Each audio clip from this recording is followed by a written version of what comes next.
What's good, YouTube? My name is Denai and welcome back to my channel. Gang, now today I'm coming with y'all with another video. Today I'm coming with y'all with me reacting to horror stories, with Home Alone horror stories. Not a bad first date, Squirt. Okay. When I did. Sorry. I have watched story 1 and 2, but it got interrupted, and I do not know how to cut out parts without the video lagging and skipping and stuff like that. So we just restarting the video. But if you're new here, make sure like, comment, and subscribe, join friendly, because I already know we the latest in the game. Without further ado, let's get on with this video. This may have ended. He had contacted me via Facebook and asked me if I would. Back in May of 2010, while in desperate need of cash, I agreed to house sit for one of my old high school teachers. He had contacted me via Facebook and asked me if I would be willing to water his plants. What is up with y'all in Facebook? What is wrong with Instagram and Twitter?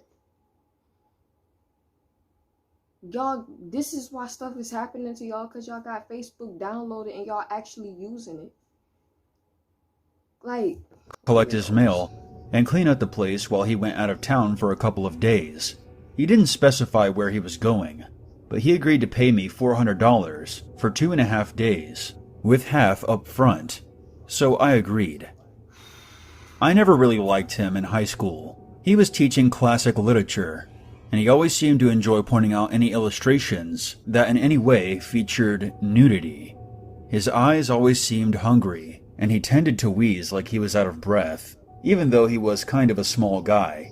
My friends and I used to refer to him as Mr. Lip Tit. When I arrived at his place, the key was beneath the mat, and $200 were in an envelope on the kitchen table. I turned on my music, watered the plants, cleaned and vacuumed the ground floor, and made myself dinner. I found his house to be extremely boring. Okay, so we're not going to skip past the fact that you had a pot and some eggs. Why are you putting eggs in a pot, and that big of a pot? If you're making boiled eggs, just use a smaller pot. I don't understand it. It was filled with old books, stacks of newspapers, and ancient-looking furniture that didn't really look comfortable to sit in. I settled into my sleeping bag on the guest bed, but I had a hard time staying asleep. It seemed that every 5 minutes there was another strange noise coming from the house, and it would put me on edge. The following morning I went back to my own house, had breakfast, and took a shower before coming back and cleaning the second floor. Upon entering the guest bedroom, there was the faint smell of something in the air that definitely had not been there before. And what's more, I could have sworn that my sleeping bag was in a slightly different position when I had left it that morning. I started getting a bad vibe. I decided that night that I would sleep downstairs in the living room. I finished cleaning just after 10 p.m. I made some popcorn and enjoyed some cable TV, which I didn't have at my place. Around 11 I shut off the TV, wrapped myself up in my sleeping bag, and tried to drift off. I was tossing and turning for a bit, and just as I began to doze off, there came a click of the doorknob turning in the other room. I glanced over, and I swear by any god you choose, Mr. Liptak emerged from the pantry wearing only his socks. He then slowly turned the corner and made his way upstairs. I grabbed my phone and my keys and exited out the back door quietly. I ran around front to get into my car and sped home, where I immediately called the cops. I didn't know exactly how to explain the situation to them. I mean, he wasn't breaking and entering. It was Maybe it's, hold on, let me screenshot this for the thumbnail. But maybe he was, I don't even got an explanation for that. But at least you still got the $200 up front, because I know you ain't getting the other 200. Or are you? Probably won't. Oh, he house sitting, not bait. Oh, house sitting is like when you, okay, so when you basically keep the house up to date. Okay, I get it now. So he wasn't, I don't know. It's not really, you can't really do nothing about it because he in his own house. So he played that smart. His house, I guess. But when I explained to the operator that he had deceived me into thinking that he was gone, they sent out a patrol car. I had to collect the stuff that I had left at his house anyway. When the police arrived, Mr. Liptak answered the door wearing my sleeping bag over his shoulders. The police discovered a butler's cupboard, which was a secret room in the pantry that I wasn't aware of, where he had been hiding with a digital camera. He had taken a few dozen photos of me all around the house, most of which when I was sleeping. I showed the police the Facebook messages he sent me, assuring me that he would be out of town, and they arrested him. I collected all my remaining stuff, but left the sleeping bag. I didn't waste any time getting a restraining order against him. Mr. Liptak made bail, but actually died of a heart attack a few weeks later, after being rear-ended in his car at a stoplight. I never got the rest of my money.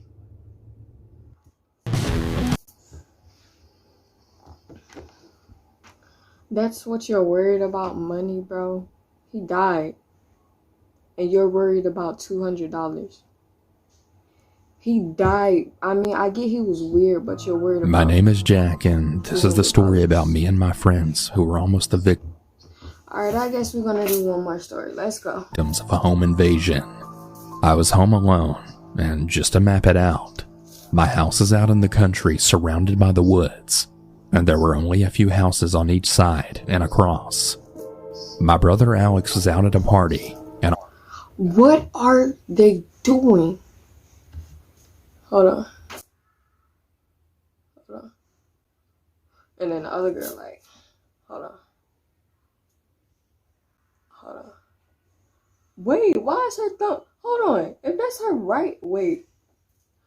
Okay. So, like that. Okay, we got it. And the other dude is like, okay, so we got it. It's a typical high school party, you know? Y'all finna get turned up, the police gonna come, somebody gonna get arrested, and that's it. I can already tell by the vibe, cause Jessica, Brittany, Sam, and Kenneth. Now let's go. our parents were out of town for business. I was watching scary movies and I got really bored, so I called over two of my friends for obvious reasons. I'm gonna use their first name initials, so I invited A and C over to hang out and watch some scary movies with me. Let's name them Aiden and Cameron. After A and C arrived, we had watched the new Scream movie, and it was really amazing. After watching the movie, we had went to hang out on my balcony. There was a really light breeze outside. Dang, y'all animators suck. Y'all couldn't animate like a little movie scene or something. It was a black screen. A black screen. Like, what?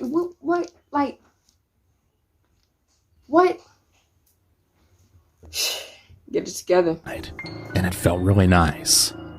After about 5 minutes of being outside, we had heard something come from the tree line of the woods. C went inside to go get a flashlight, and A and I sat outside and listened for more sounds. After about 2 minutes of C being in the house, we had heard really fast footsteps coming from every direction. It was completely dark outside, and the only light was the backyard light. A and I just stood there for 10 seconds, and the footsteps getting closer and closer by the second. That's when I then yelled, "Dude, run!" And then A and I ran into the house and slammed the door and locked. That is not running. Y'all doing like this is not running. It's not running. It's not. That's power walking. That's not even jogging. It's power. It's not even speed walking. It's power walking. If y'all were running, y'all would have been like this. What is this? Y'all are gonna die power walking like that. You should be ashamed of yourself. C came running downstairs, asking us what was happening. I explained to him that someone or something was running towards us after I went into the house. After that, we then heard banging on the back door, but we couldn't see who it was because there were blinds there. We stared at the door, and then someone started banging on the front door and the garage door too. We now knew that there were more than two people, but we were kind of confused about how someone got into the garage without us hearing it open. All of a sudden, the intruder started knocking on all three doors simultaneously, so all three of us then ran upstairs and then hid in my mom and dad's closet because it was a really big walk-in.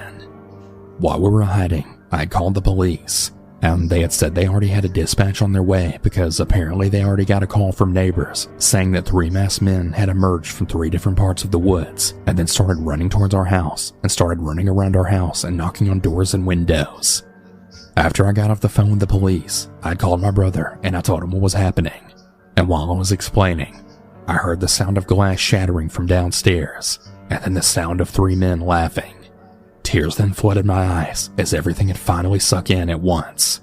And then in my mind, I was really thinking I was gonna die. ANC's eyes started getting teary as everything had sunk in for them too. As I could then hear the men walking up the stairs, I heard the police sirens in the distance and I heard the 3 men running down the stairs. And then right in that moment, I heard it. "This is the police. Hands up." I was filled with relief as the police officer ran up to the closet and told us we could come out and that they got 2 of the 3 men in custody. When the 3 of us went downstairs, I saw the 2 men and they looked disgusting and had really big grins on their faces. It made me sick to my stomach that they enjoyed this. I had asked the cops what happened to the 3rd guy and they said that he got away and went back into the woods. The neighbor came over to make sure we were okay, and I thanked her a whole bunch of times for calling the police. After all that happened, my brother came home and we called ANC's parents to come get them. And because one of the men had escaped and was still at large, we stayed at C's house since he had the biggest house.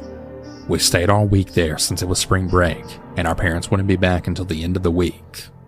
A week had passed by the time our parents came to pick us up, and when we got home, all of our windows were broken, but nothing got stolen.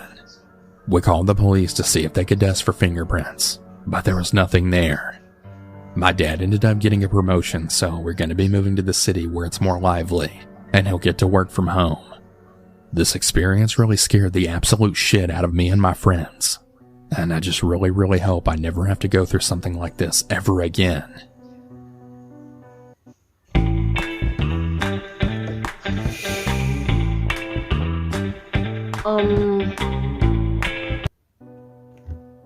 This happened back in 1994. Oh no, we're not doing another one. Sorry. Yeah, I don't know. I don't know what to tell him or how to tell this to him, but like, buddy, I'm proud of you. Like, I really thought you was gonna end up dead. Like, at least one of y'all. But y'all hid in the biggest closet and somehow the police showed up right on time. Don't know how or why or how, but still, yeah, that was a good, very good story. But if you guys enjoyed this video, make sure to drop a brief like on this video. Make sure to comment and subscribe and because you already know we the latest in the game. Without further ado, I'm gonna catch y'all in my next video. All right, peace.